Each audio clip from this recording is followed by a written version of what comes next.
నా దగ్గర పని చేసుకుని బతికే నా కొడుకువి నన్నే కొడతావరా? పెద్ద ఉద్యోగపోతే నిన్నేంటి నీ బాబునైనా కొడతా. మా నాన్నే కొడతావా? మా నాన్న ఏం ఏంటో తెలుసా నీకు? తెలీదు. మా నాన్న తలుచుకుంటే ఏం చేయగలటో తెలుసా నీకు? తెలీదు, కానీ నేను తలుచుకొని నేనేం చేయకుండా తెలుసు. ఏం చేస్తావరా?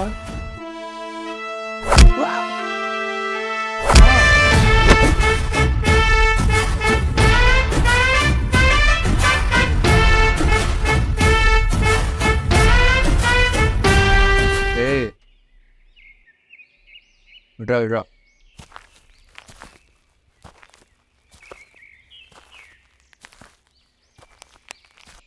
రాకేష్ గారిని సూర్య గారిని రాజన్న షెడ్యూల్ రమ్మన్నాడు. షెడ్యూల్ వచ్చేయండి.